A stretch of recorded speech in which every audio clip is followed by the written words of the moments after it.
Force is moving ahead with seeking permission to literally blow up bombs on the beach of Northern Guam without looking at safer alternatives, ways to dispose of munitions without blowing them up in the open on ancestral lands. Earthjustice and Prutehi Litekyan seeking a legal remedy after the U.S. Air Force submitted an application to renew its hazardous waste permit for open burning, open detonation at Taragi Beach at Andersen Air Force Base.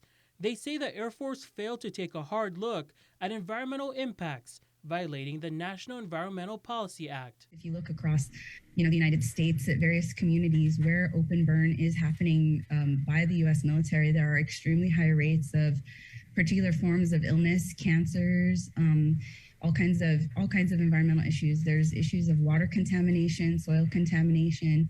There are towns that basically have to have their water tested on a very regular basis because the contamination is so high. It's an issue with global reach. In a U.S. Special Inspector General report assessing open burn pits by the U.S. military in Afghanistan, it was found that military and civilians were put at further risk from the potentially harmful emissions. It's really unfortunate that the same attention hasn't been paid to open burning and open detonation domestically.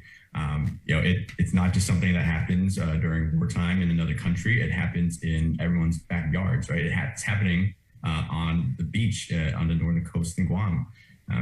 And while open burning hasn't occurred for a couple of decades or so, open detonation still very much is happening. The Special Inspector General for Afghanistan Reconstruction report notes DoD communication, writing that burn pits should be a short-term contingency when there's no alternative.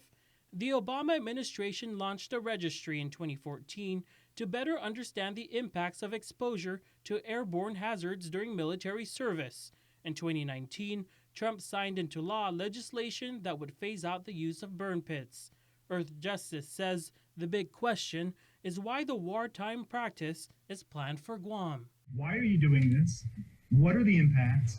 And what are the better ways that you could do this without causing harm to, the environment and the people of Guam? The law is not new, but if plans move forward, the effects could be irreversible. This application for the permit is not a new application. It's a renewal application by the Air Force, and they've been making these applications to the Guam EPA over several years. And I think an important thing to remember is science changes and it innovates and it improves on methods that are going to be really geared to take care of our environment. And I think it's important that the Air Force has to answer to this, and it would be their burden to show through an environmental study, through an environmental assessment, what those alternatives are. It's not our burden to say that.